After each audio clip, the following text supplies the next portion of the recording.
What is up? I'm Ryan Weisse. This is Club Fantasy, and it's time for my streams of the week for week 2 in the NFL. Before I jump into that, I'm going to talk a little bit about week 1. It did not go great. I missed on quarterback, missed big time on tight end, but I did hit on defense. All in all, I gave you guys 15 picks and only 4 of them were right. We're going to try to do better in week 2, obviously. The goal is to get this done in less than 5 minutes. Let's jump in. Number 5 quarterback is Taylor Heinke going against the Giants. I don't love this matchup for Washington, and I actually like the Giants a lot. We'll get more into that later, but I do think there's going to be a garbage time aspect here for Heineke. I like Terry McLaurin. I actually like Logan Thomas. I think we're going to see the running backs get more involved in the game, and I think we're going to see Heineke make up for it in the fourth quarter. Derek Carr going up against Pittsburgh. Carr actually looked decent, not great. Obviously, like to throw the ball to Darren Waller quite a bit. I think that's going to be a situation where the Raiders have to throw the ball quite a bit again. And again, Derek Carr could end up making up for his points in the third and fourth quarter. I'm going to go a little risky here. Mac Jones at number 3, rookie quarterback versus rookie quarterback. The difference is it's Bill Belichick versus Robert Saleh. I think Mac Jones is going to have an absolutely fine game. I don't think the Jets have anybody who can cover Nelson Aguilar, Jacoby Myers, Jonnu Smith, James White. There's going to be a lot of opportunities for Mac Jones to score. Number 2 is Ben Roethlisberger. I'm actually a little surprised that he's available in more than 50% of leagues. Every guy I mentioned today will be available in at least 50% of Yahoo leagues as of Wednesday after waivers have run. But back to Big Ben, ton of weapons there. And the Ravens proved last week that the Raiders can be had at the wide receiver position, and that's the strongest position that Pittsburgh has. They cannot run the football right now. They're going to have to lean on Ben Roethlisberger. He didn't look great last week, but he'll be able to put the volume up there for you. My number 1 guy this week is Teddy Bridgewater, which is absolutely insane to say. He looked good for the Denver Broncos last week, tossing 2 touchdowns in his debut, and Jacksonville just flat out didn't look good.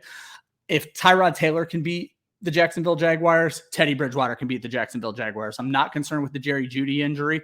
I believe that Cortland Sutton's going to step up, and I love Tim Patrick stepping up in that position. I only hit on 1 of 5 quarterbacks last week. Let's hope we do a little bit better this week. Jumping over to tight end, it was awful last week. Jordan Akins put up a complete goose egg. Turns out he lost his job to Pharaoh Brown, not something I had noticed in any of the reports anywhere. It wasn't great. 0 for 5 on tight ends. Going to do better this week. We're going to start with Blake Jarwin playing the Los Angeles Chargers. I think Jarwin's going to have to be a bigger part of this offense with Michael Gallup out. All you need to do is score a touchdown to be a streamable tight end, and that's something he should be able to pull off in a very high-scoring game. Austin Hooper going against Houston. This is more about believing in the Browns against Houston than believing in necessarily Austin Hooper. David Njoku is going to be a big part of this passing offense, but Hooper is going to do enough and I believe score a touchdown. You're going to sense that theme a lot with my tight ends. They just need to score a touchdown. Cole Comet going against Cincinnati. Obviously, we don't know what we're getting out of Andy Dalton. We don't know when Justin Fields is going to take that job, but Cole Comet played well ahead of Jimmy Graham. That's why he falls in as my number 3. Another young tight end, second-year guy looking to step up, Adam Troutman versus Carolina. I like Carolina in this matchup a lot. They barely used their wide receivers in New Orleans last week. Jawan Johnson, of course, caught the 2 touchdowns, but he was only targeted 3 times. Troutman had 5 targets. Troutman is still the lead tight end there. The touchdowns are going to swing back his way. Look at this situation a lot like what you saw with O.J. Howard and Cameron Brate in Tampa Bay. There were great games for Brate, but he was primarily used in the red zone. Troutman is the primary receiver there. He's going to be on the field more. Finally, my stream of the week is Jared Cook going against the Dallas Cowboys. Dallas can't stop anybody on defense. We saw what Gronk did, 8 catches, 2 touchdowns. If Cook does half of that, he's going to be a top 10 tight end, and I think he could end up doing more than that. He's a clear 4th option in this offense. You expect Austin Eckler to catch the ball more, but there's going to be a lot more for Cook to go around. And again, why I like Jarwin, it's going to be a very high-scoring game. That's why Jared Cook is my stream of the week at tight end. Jumping over to the defenses, this is my sweet spot. We hit on 3 of 5 last week. Defense has always been great for me. We're going to go with number 5. It's actually last week's stream of the week. The Carolina Panthers playing the New Orleans Saints. I believe Jameis Winston is going to turn the ball over if he has to throw it more than 20 times. As I mentioned, I'm not afraid of the Saints wide receivers. I think Carolina has a good game here. We're going to go to Seattle playing Tennessee.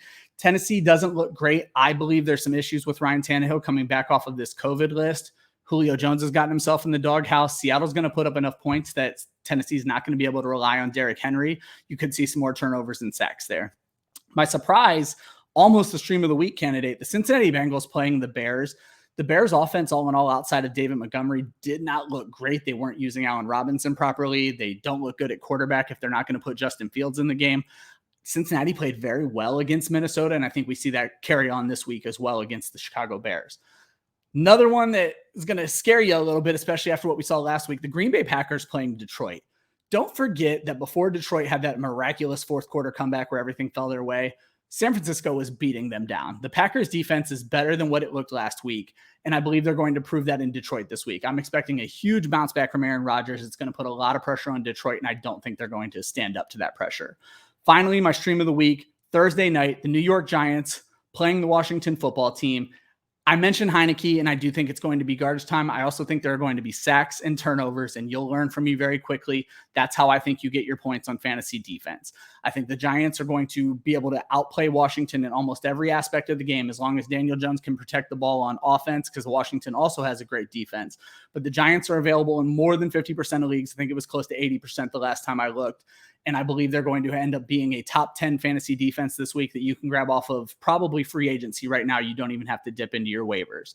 So those are my guys this week. Let's hope we do better than what we saw last week, obviously. Another thing I want to throw out for you, there will be a link in the description. Don't forget our partnership with Thrive Fantasy. Thrive is a perfect combination of DFS and prop betting, where you're able to pick the over-unders on 10 different props throughout the week. And if you end up with the most points, they're going to go ahead and give you some cash, just like in DFS. More importantly, if you sign up using our link, they'll match your opening deposit up to $100. As I mentioned, link is in description, promo code club. So good luck this week, unless you're playing me.